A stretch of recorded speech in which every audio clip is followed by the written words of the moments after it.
Hello, everyone, and welcome to the latest installment of the Wintrust Wealth Management panel discussion series on the economy and the financial markets. My name is Tom Zidar, and I'm the chairman and CEO of Wintrust Wealth Management, and I'll be moderating our discussion this afternoon, which will focus on the latest inflation numbers, the labor market, and the Federal Reserve, and the actions that they have been taking of late, and how those will likely impact the direction of the economy and the markets for the rest of the year. I'm at our offices here in Chicago at 231 South LaSalle with Jason Turner, who is the Chief Investment Strategist and the Head of Multi-Asset Strategies at Wintrust Wealth Management, and Nancy Studenroth, who serves as Managing Director of Fixed Income at Great Lakes Advisors, our asset manager at Wintrust Wealth Management. Welcome, Jason. Welcome, Nancy. Thank you, Tom. Thanks for joining me. As mentioned, we're going to be discussing the economy and investment outlook for 2023. And you can't talk about either of those these days without bringing up the Federal Reserve. Not since the early 80s, in the days of Paul Volcker, has the Fed garnered so much attention. The Fed's dual mandate is to rein in inflation and to maintain maximum employment. So let's start with inflation. The Fed's preferred inflation measure is the PCE, or the personal consumption expenditures. It's a mouthful. PCE has fallen noticeably, really, over the last several months. Jason, what's your take on current inflation levels and the recent downward trend in PCE? As you pointed out, Tom, any inflation measure that we follow, whether it's the CPI, which is oft quoted in the media, or the Fed's preferred measure, which you're right is a mouthful. I like to call it the money you and I spend in the economy. Those measures have all showed a decided decline over the last several months, driven by a number of factors, but we have seen both PCE and core PCE come down by 1.4 and 1% respectively over the last several months. That pullback in inflation really precedes the normal window we would see for Fed policy having an impact, or at least those large 75 basis point hikes from last year having an impact. The Fed, though, remains resolute in their commitment to fight inflation, and I know we'll talk about the Fed a little bit later, but there may be some difference in definition of inflation for the Fed, at least in their most recent comments. Jason, you mentioned core versus just normal PCE. What's the difference? The difference between the headline and the core numbers are two categories: energy and food. They're both very volatile on a month-to-month basis, so central bankers and economists like to look at that core number, which excludes food and energy. Got it. So, in light, we've seen the downward trend. What do you expect as you look ahead, Jason? As I look ahead, the projections for inflation are to continue to decline at the same or maybe even a faster rate. We have a few things that'll exacerbate the decline in inflation, most notably changes in the component of shelter as we move forward. I would actually estimate that inflation falls at a rate that's faster than what the Fed anticipated in their updated economic projections they released back in December. Thanks, Jason. Nancy, what are your thoughts on inflation? Sure. So we think that inflation is past its peak. So as Jason says, we're clearly on a decline. The chart here shows definitely we're on a decline over here. We think that the Fed will continue and be vigilant. I think that the Fed has something to prove. They have lost some of their credibility. They believed that inflation was transitory, and it proved to be incredibly sticky and not transitory. So they really are vigilant about fighting inflation, and we believe the Fed is going to stick to their guns. The economy in general, coming from the fixed income side, one of the things we measure constantly is the Treasury curve.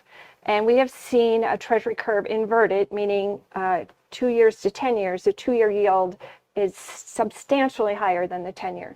The curve has been about 80 basis points steep this year. It started to steepen in the end of March of 2022. That is the longest time the curve has been inverted and the deepest inversion. So does this mean we're in a recession? It's generally accepted that an inverted curve does mean a recession is on its way, usually 12 to 18 months later. This one is a little different. It's been an incredibly long time, but that's definitely something we track. And while inflation is coming down, we have other factors. There's a cross currents in the economy right now. Definitely. And we'll come up on some of those in just a minute. So thanks, Nancy. The other half of the Fed mandate is the labor markets, as noted. And we'll get to that in a second. But let's put up our first polling question, if you would, guys. And this is really important. We have a number of business owners on the call today, so we wanted to take sort of the employer's perspective here. So in terms of employers' ability to hire and retain talent, how do you feel the labor markets are currently positioned, and how do you think they will fare by year end? So there's a couple parts of this. So better than just a year and a half or so ago, and improving throughout the year, better and worsening throughout the year, or are they worse than they were, a year or so ago, but improving and then worse and worsening? So 4 different categories. If you could take a look to fill out the poll question number 1, I will do that as well. We'll come back to that in just a moment. Speaking of unemployment in the U.S., it continues to remain at just historic lows. We saw it just last week. And wage inflation is starting to be felt by employers. Major corporations, though, in particular, some of the tech companies in the tech sector have signaled layoffs for later this year. So, Jason, how do you feel about the current labor picture, which is a little mixed here in the U.S.? Yeah, I think on a headline basis, the current read on the employment markets is quite strong. It's been the one area of resilience in the economy, and one of the reasons why the NBER has not declared us in recession, despite slowdowns in consumer activity and other economic data points. The most recent unemployment number that we received last Friday puts the unemployment rate at 3.4%. That's its lowest level in 53 years. We have to go back to the 1960s to even be at the same level. Not below that level, but the same level for much of 1969. So the headline number looks like employment markets are quite robust. We saw a jump in job openings, back up to 11 million job openings. Those look robust. But if we look around the periphery of the employment markets, we see the quits rate has gone down for 6 of the last 8 months, down to a level it was at more than a year ago. We've seen a decided uptick in layoffs as measured by the Challenger Index. We've also seen wage growth actually start to come in. And that would be, from a Fed perspective, one of the silver linings in the robust employment markets is that the wage growth that we had seen top out in the 5% range on an aggregate number is now on a path down to 4, at 4.4, and a decided path down to 4. The more immediate measures, the ECI index, are 4.2. So with wage growth coming down to 4 and maybe even below by the end of the year, that would be very consistent with inflation returning to its 2% Fed target. So head in the right direction from your standpoint, Jason. Definitely on the wage side, yes. On the wage side. Well, and speaking of that, let's pull up the results of the first polling question. And I think it was, there you go, better than 2021 and improving throughout the year. So 46%, nearly half the folks feel like better and improving. Yeah, the others are just sort of balanced. So sounds like, Jason, our audience is in agreement with you. All right. So that's point number 1 for Jason. Okay, so assuming, Jason, that the Fed largely, or that inflation sort of continues to decline and go down the path that it's currently on and has been for the last couple of months, how do you see this, the labor markets playing out for the rest of, let's say, 2023? And I would agree with our poll question. We've seen a improvement in labor market conditions for employers. We likely continue to see that improvement as we work through the end of the year. Job openings are not sustainable at 11 million, particularly in light of the economic slowdown that we've seen. There's maybe a bit of a mirage in that number because of some of the return to the leisure and hospitality industry we saw in the last month. That will prove likely to be transitory, to steal the Fed's word, and maybe use it properly this time. On the other elements of the employment markets, I would anticipate continued softness. It's entirely likely we see the unemployment rate start to tick up at some point later this year, particularly if business activity continues to slow at its current rate. It wouldn't be surprising to see unemployment peak in the event of a slowdown or recession somewhere in the mid to upper 5% range. Maybe not by the end of this year, maybe early next year, but something plausible. Okay, great. Thanks, Jason. I'd like us to look at the overall economic picture in the context of inflation and employment. Before we do so, let's ask the audience another question. We'll put this up, polling question number 2, folks. Do you expect a recession in the near future, and if so, when? So pretty straightforward. Yes, in the first half of the year. Yes, in the second half of 23. Yes, but not till next year. And then finally, nope, we're expecting a soft landing. So let's see what our audience thinks. And I will click through here too. Okay, so while we tally the results, Jason, what are your expectations for growth? Let's call it GDP for the year ahead. And do you think we're headed for a recession? Important to paint the context for where we start from growth. So we ended the fourth quarter, at least on preliminary estimates, at a 2.9% increase. That's an upside surprise, a significant upside surprise from analyst expectations of a low 2% number. Now, important to pull back the onion a little bit on growth in the fourth quarter, which was strong in October and started to weaken through November, into December, and now into January. We've seen 4 months of slowing growth, slowing activity. That likely continues here through the first quarter. So to start looking ahead, I would imagine some level of GDP contraction in the first quarter is plausible. We saw Europe, for example, book near flat GDP for the fourth quarter. That is a possibility here in the United States as well, if not contraction. For the balance of the year, if you look at activity indices, the ISM surveys, for example, and forecast those forward, they're at levels that are consistent with negative GDP growth of 1 to 3% for the year. And while I'm not quite ready to resolutely call negative GDP growth for the full year, there is a decided trend in slowing economic growth, even running up to and before the typical lag in Fed policy action impacting the economy. And we're just at the precipice of those 75 basis point hikes hitting the economy. So we still have at least 225 basis points of Fed hike movement to still feel in the economy. That works its way in over the next couple of quarters, and we likely dip into a short, shallow recession here around the midpoint of the year. So midpoint, okay. So in our polling question, you're kind of in between one and two. I would, if you ask me to answer the polling question, I'll say first half. First half that of the it's year, somewhere in the second quarter. Although important to note, the NBER doesn't actually call recessions until well after the fact. They're usually about 6 months late. Got it. So imagine if we enter in May, they're calling it in November. Got it. Saying, oh, by the way, back in May, we were in recession. We just didn't know it. Got it. Okay. Thanks, Jason. So I think we've got your position. Nancy, you've got a different lens through the fixed income markets, but what is your outlook for the U.S. economy for the year? All right, so my answer to the question would be no recession in 24. Okay. So a little different view than Jason. I think when you dig in, we had a consumer up till year end that, a massive that they were able to savings through COVID. People didn't go out as much; they were able to save more. We also had government programs that were along. People are employed; that gives them a lot of confidence. So we've seen consumer demand remain very strong, even in the rising price of then we look at the corporate, the consumer. Where does the consumer stand? They still, yes, savings rates have gone down, and credit card debt. There are two flags to watch, but we still have a great employment environment. Yes, we've seen on the fringes layoffs, but people have been able to get rehired, or maybe some people will have to take on 2 jobs.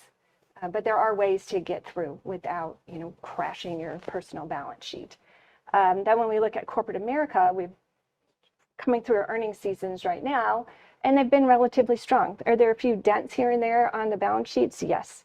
But corporate America has remained strong. Corporate spreads are very tight. There's still levers that can be pulled. Right, we're in a rising interest rate environment, but the last 10 years in the marketplace, we've been near zero. So corporate America has been able to issue debt at very low interest rates. So their debt burden looks pretty healthy because there's only, interest rates have gone up so quickly. We spent very little time at high interest rates. Another area that we look at is the housing market. And I think that's been affected the fastest and most drastically, right? We've seen over 300 basis points interest rate or mortgage rates in less than 6 months. That's unheard of. And so that's really pulled back housing supply and prepayments in mortgages. And we're just not seeing that movement in the housing market that it's really pivoted that market. So from an investing standpoint, it's a whole new lens. Got it. So Jason says kind of mid-year, you're talking 2024. Let's see what our audience says in terms of the second polling question as to whether we have a recession coming, and if so, when. Okay, 51% would say in the second half of 2023. And actually, right, not too far behind it, 27% say that there will be a soft landing and we won't have a recession at all. So not a whole lot for next year. Only 8% are in that same camp with you, Nancy. But I think most people are following along with maybe the yield curve actually as we look at these numbers. Okay, so let's jump over to the Fed. Chairman Powell stated after the FOMC meetings last week that rate cuts were not on the table in 2023, despite what we see with the yield curve. And the market has been pricing in cuts for some time now. Now, Nancy, what do you expect? I mean, we've got the Fed chair saying one thing, and the markets, and graphically we've got this up here showing us something different. What do you expect the Fed to do over the next, let's say, 12 months? So for the next 12 months, we expect the Fed to raise interest rates 1 or 2 more times, likely 25 basis points. Got it. And then a pause. And I think they need to wait for data. They need to see where we stand. They need to keep their credibility in line.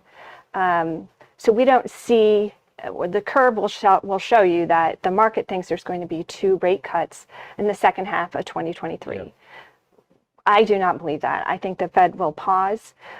There's a lot of geopolitical risk out there that could cause inflation to spike back up, either in food or energy, that I think would cause the Fed to continue to consider another rate hike. So at least, I'd say at least 1 or 2 of 25 basis points in the first half. I think the next meeting is March 1st or 2nd is when they'll put the rate up.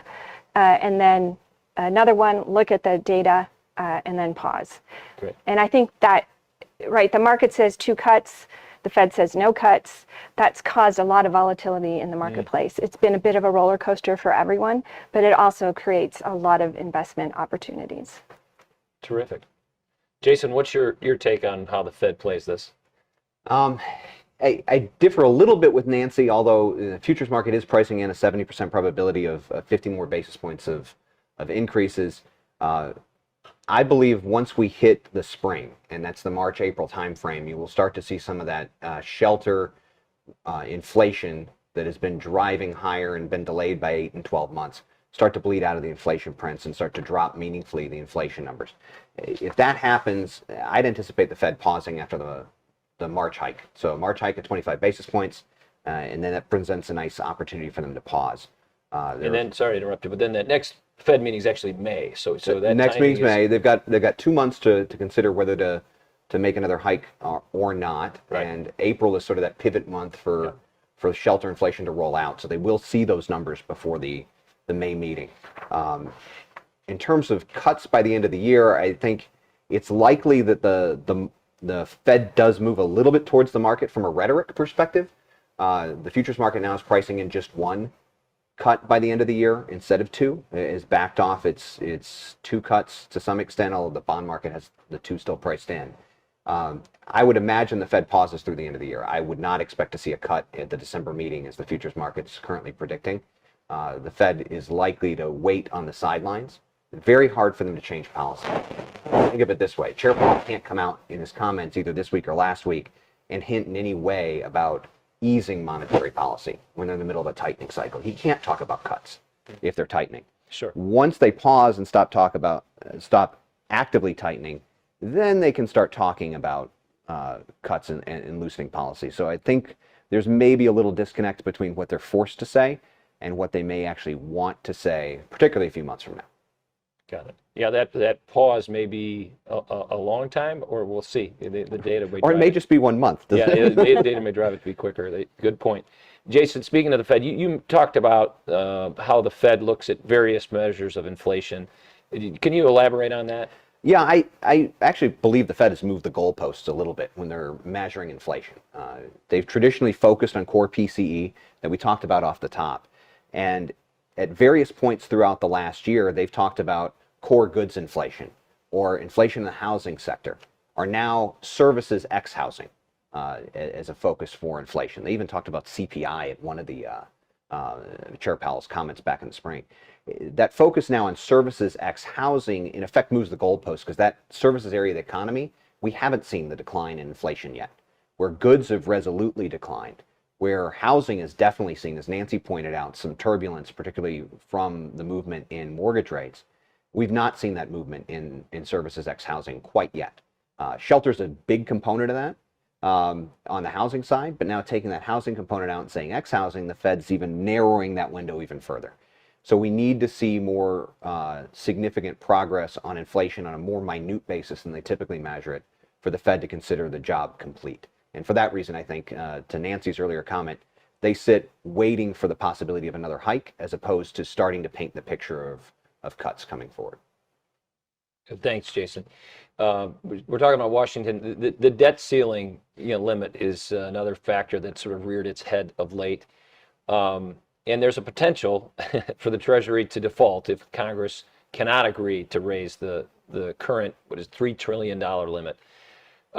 What does that mean for the Fed and monetary policy? Is this something we should be taking seriously, Jason? Well, from the Fed and monetary policy perspective, I don't think it's much of a concern currently at this point. The debt ceiling is frankly political theater that both sides will play to get donations in advance of the next election cycle. Treasury Secretary Yellen has kind of said that these extraordinary measures that are currently allowing us to continue to pay our debts will run out in June. Projections probably actually put that in August, but Congress is in recess in August, so she needs them to act before they go to recess. That June window also starts to line up with when we think the Fed is going to pause. So if they need high cover, if they need a reason to take a pause, take a breath in May, if the debt ceiling continues to be an issue, that becomes a verbal option to say, hey, we're going to take a pause, even if it's not a hard data option to say there's risk. And that is not to underscore the pure catastrophe that would follow any sort of real default by the United States. We often say that treasuries and government obligations are backed by the full faith and credit of the United States. We are the full faith and credit for most of the world's bond markets. If we fall on our face, it's sort of a global financial calamity. And I don't think our representatives in Washington want that. The most likely outcome is some slight increase in the margin in taxes, some slight cuts in spending, as we've seen almost every time the White House and Congress are held by opposite parties, and they'll push it right up to the deadline before they make any change or do anything about it. Sounds like the same old story on that front. Pretty much. Okay, excellent. Thanks, Jason. So just to recap on the Fed moves, we think, it sounds like you both think a couple of hikes, perhaps, in March and May, a pause for some period of time to be determined, maybe data dependent, but nothing coming in terms of, at least at this point, in terms of cuts later in the year. And then, recession wise, Nancy thinks that, not in 2023. Jason, you think sometime Middle of the year, yeah. Middle of the year. Okay. And the markets are somewhere in between, it sounds like, and our audience is somewhere in between. So that's a good thing. All right. Well, great. Well, let's talk about how all of this impacts investors. So to start off on that subject, we'll pose one more question to the audience. So our third polling question is, which asset class do you think will perform best this year? And we've got 1, 2, 3, or 5 of them here. U.S. equities or stocks, international equities, U.S. bonds, international bonds, or commodities. So I'll throw my hat in the ring here.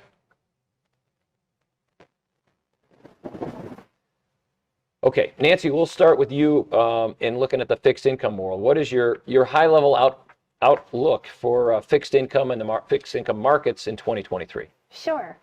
So I like to say the income is back in fixed income. Yes. So our team, we have a positive view on fixed income in 2023. When you look at what happened in 2022, we saw interest rates go up mightily and fast. And it's simple bond math. When interest rates go up, dollar price goes down. If you measure fixed income by the Bloomberg Core Index, it was negative 13% return. Most of that is driven by low dollar price. It's impossible to get a positive return, nearly impossible to get a positive return when your dollar price is falling. I think this has set up some really good opportunities in the fixed income market. I think it's on the screen now, but you can see how much yield in 18 months across different sectors in fixed income. And it's pretty amazing when you look at it, because we have, since 2008, we have had basically zero as interest rates, and it's kind of exciting to be able to invest in some yields. And I think that this is going to, we have some carry here. We have a greater yield, and we have a higher coupon, and we have a low dollar price. So I think this sets us up for very strong performance in 2023. Yeah, especially at the shorter end of the market. There's some real absolute, earnings in there for people. So Right. a very different year than 2022 from a fixed income perspective. And this is reflected, right, of the Treasury curve, where the short end of the curve has a much higher interest rate, which is where the Fed raises rates. That's where it's reflected in the 1, 2, or 0 to 2 year part of the curve. So we do have nice yields in the front end. Yeah, agreed, Nancy. Sorry, I want to ask you in particular which types and terms of bonds you like. But before we get to that, let's see what our audience felt about the asset classes for 2023. And 38% U.S. equities is the top of the list. U.S. bonds 29%, commodities 20%, and then international 10%. International equities, I should say, 10%, and then international bonds are just 3%. So U.S. equities, U.S. debt, or fixed income, commodities in that order. Pretty interesting. Jason, well, actually, no, first let me go back and delve a little bit deeper in the fixed income side with you, Nancy. So in particular, within fixed income, are there certain, terms and types of bonds that you like better than others? There certainly is. So from our institutional in portfolios, we have moved our duration longer. So during higher interest rates, we had a short duration to protect the principal on our funds. There's been so much volatility in the market, and we believe that we are past the majority of the rate hikes. There's maybe 50 more basis points on the table. Okay. So we believe when the Fed pauses that we will see some of the volatility go away, and it'll be a great opportunity for fixed income assets. So we've moved our duration to 95. So we've taken some of that bet off, so to speak. Sectors that we like, we also believe corporates are tight. And yes, the Fed raising rates is going to start to affect indent some balance sheets a little bit more. And we just think that spreads look a little too tight there. If we are investing in corporates, we like up in credit and on the shorter end of the curve where we can capture that greater yield. So single A and then shorter end of the curve. We think what we've done with pay downs from our mortgage book and corporate maturities and coupon payments, we've been reinvesting back into Treasury and agency market. This has offered us yield, and we're growing a little bit of what we call powder, something extra, so that when corporate spreads do widen, we'll have some powder to reinvest in the wider spreads and greater yields. But we do also like mortgages and structured product. We were underweight in 2022, just believing there was too much interest rate risk in the higher rising rate environment, and kept our book a little bit underweight and a little bit short on CTD. But this sector has entirely pivoted. For the last 10 years, I've been investing trying to protect prepays, so looking for slow prepays. Now the majority of the market is below par. So we have a deep discount in mortgage securities and structured product. And now we're like, how can these prepay faster, right? Because if you own something at a discount, every prepayment comes back to you at par. So that is just a positive return into your portfolio. So we think it's a very great opportunity. You're also up in credit. The majority of this market space is backed by some form, either full faith and credit or an implied full faith and credit of the United States government. Fannie, Freddie, et cetera. Yeah, the agencies. So you're able to go up in credit, I think get positive performance, and also these also pay monthly, so you have this opportunity to reinvest what comes back. It's just a really interesting time for the sector and offers, I think, a lot of opportunities for investors. Great. So to recap, you like mortgage backs, which is a big change, as you mentioned. Short-term treasuries, there's some yield here we finally are seeing. Correct. On the corporate side, high quality, stay away from non-investment grade, high yield to some extent. Is that fair? Yeah, for us, we don't really invest in high yield in our portfolio. So that's a whole nother kind of game to play in, but Sure. I do think just a little blurb on the high yield, because the interest rates or the yield is pretty high at over 8%. High yield, in general, high yield balance sheets look stronger than they have if you take a good 10-year look back. So there is probably some opportunities in there as well. Great. Thanks, Nancy. So let's shift to some of the other asset classes. Jason, what do you like if you look ahead in 2023 and maybe a little longer? Sure, I'll pick up where Nancy left off in terms of lengthening duration.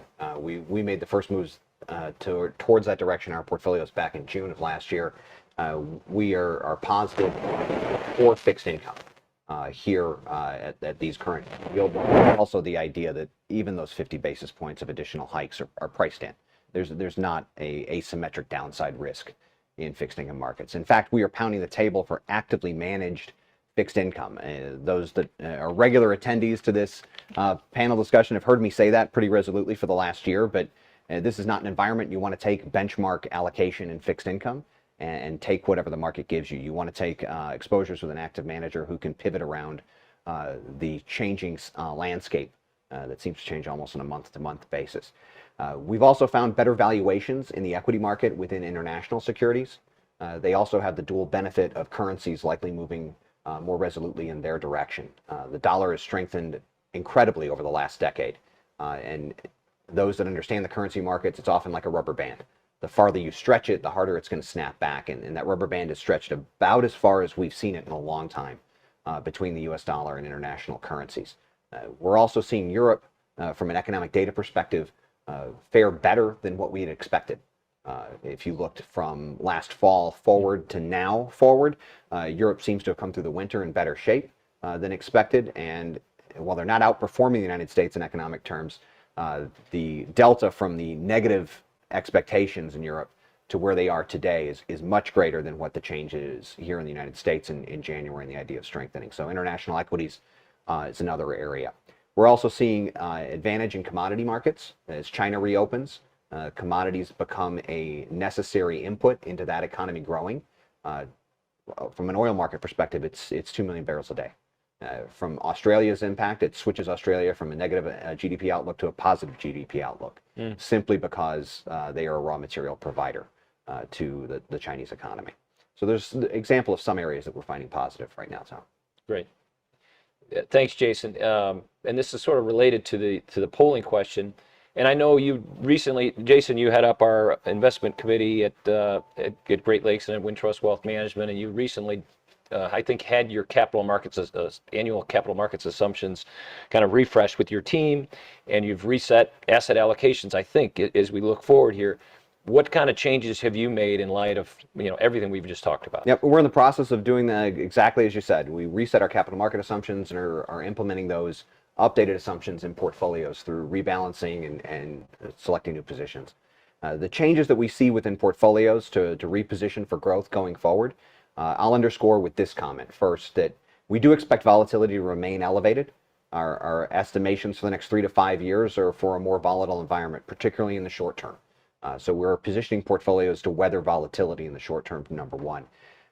The silver lining, though, is unlike in past years, and if you'd asked us in 2018 or 2019, the go-forward expectation for large cap U.S. equities was maybe 5%. Historically, that number's closer to 10. We have started to lengthen out that return expectation to a great degree, and that is really looking out to the 3 and 5 year window. But we do anticipate markets to grow more robustly on a more resolute growth path in 2024 and beyond. And we're positioning portfolios today to take advantage of that as well. So we've actually moved a little bit of weight out of U.S. equities into international equities. We have moved away from international small caps that are much more dependent on local economies. The international small cap weight is a riskier asset class. We've actually moved those into emerging markets. That's a reflection of China opening. That's a reflection of some of the positive tailwinds from better balance sheets that exist for a number of emerging market economies. Within real assets, we've moved away from real estate. That's a concerted path over the last year. We've been moving away from real estate, but we'll take another step here to start the year and move that weight into commodities and into infrastructure. Both could stand to benefit from current economic conditions. Commodities, as I painted already, from a reopening position in China, and infrastructure from a more certainty of cash payments. Those are cash certain business models, toll roads, airports, and the like. those are positive areas for us going forward. In the fixed income space, we are moving weight from those satellite sectors, high yield, emerging market debt, foreign bonds, into the core. So core U.S. fixed income. We're also moving some of the duration from short-term fixed income to more ag-like fixed income, similar to the move that our fixed income team is doing. We're also finding value in cash as an asset class. Cash had been paying a couple basis points, losing out to inflation, even in a low inflation world for the last decade. Now at current yields north of 4% in money market funds, we're finding value in cash as an asset class. It's also a way to weather some of that volatility I talked about. Right. So we're adding to cash positions through investments in money market funds and ultra short-term instruments here in the short term to help bolster protection, but also generate some income, which is something I haven't been able to say about cash in about 13 years. A long time, yeah. Jason, I know we are generally long-term investors, and we're not making major changes. These are really sort of some tactical shifts as you look at opportunities. But I'm just curious, how would you have answered this polling question? We saw folks come back with U.S. equities at the top, and you just mentioned sort of lightening up a bit. International equities. Yeah. Okay. I would have answered international. Yeah. Yeah. Is some of that valuation driven? That is a large amount valuation driven. Yeah. Here in the United States, even with the pullback we saw towards the tail end of last year, the jump we've seen in January in terms of positive returns, you're still looking at valuations in the U.S. that are at best average, if not still overvalued. Yeah. Europe, Japan, most of the developed world outside the United States maintains actually healthy valuation below average. Even just a pure reversion to the mean would add benefit. And by no means am I saying we're negative on U.S. equities in this regard. We're still overweight U.S. equities relative to the global opportunity set. We've just lightened up that overweight position a little bit. I got it. So where would you say you're underweight, just to clarify? Yeah, so we're underweight right now in small and mid cap stocks. We like the larger cap end of the spectrum. We are underweight international small cap. We're underweight real estate. We're underweight high yield. And then where, this is really maybe to both of you as we think about this scenario. We're talking about a recession, but Jason, you said it's a relatively shallow recession. If that's different, and things, are worse than we expected, and the Fed maybe goes too far and drives the economy into trouble, how does that change? How should investors be positioned differently in that scenario? And that's part of the safety we're starting to impart into portfolios as well. That's why we have a meaningful allocation in cash. That's why we've added to the fixed income portion of the portfolio. In those type of environments, we look at our capital market assumptions in three different buckets: a bull case, a bear case, and a base case. And in some of those, I can tell you this most recent round, we've taken an asymmetric position towards the bear case. That if we're wrong and it's worse than a short and shallow recession, we don't want to be overexposed. And that's why areas like high yield and emerging market debt were lightened up in our most recent rebalance because we don't want to be overexposed there if things are worse than expected. Got it. Nancy, any thoughts on a bit deeper recession, a quicker recession than you were thinking about? So, I think that we also are planning for that in the sense that we're reinvesting in government agencies and up in credit, because if it is a deeper recession than expected, it is risk off immediately, and there's no liquidity. Liquidity is basically gone in the market. So the more that you can hold in government agencies and pick up that nice yield will protect us in a recession. And I don't think I can underscore Nancy's last comment enough, and that the idea that you can take a measure of safety, be it in moving up in credit, shortening duration, even all the way down to cash, and still pick up yield. We're looking at investors that may be selling out of low coupon bonds, being able to reinvest in a cash instrument above 4%. You can get paid while you wait and have a layer of safety built in there. Yeah. One last question. It's interesting. Last time we talked, we talked, there's certain things you never know what's going to happen. There's some kind of exogenous event that, changes things. And, the war in Ukraine was one that came up on us pretty quickly. It's interesting. We've just talked for 40 minutes and that hasn't come up again. And Jason, I'll put this to you. How, are we just used to it by now? I mean, you mentioned Europe. There was a strong concern about energy costs skyrocketing because of the challenges with Russia. What's your take on where we stand today with the war in Ukraine, and you've also said, hey, international is the place to be. It sounds like we've kind of largely worked our way through that, at least from an economic standpoint. And your last disclaimer is perfect. From a geopolitical standpoint, from a human standpoint, it's awful. And it continues to be awful.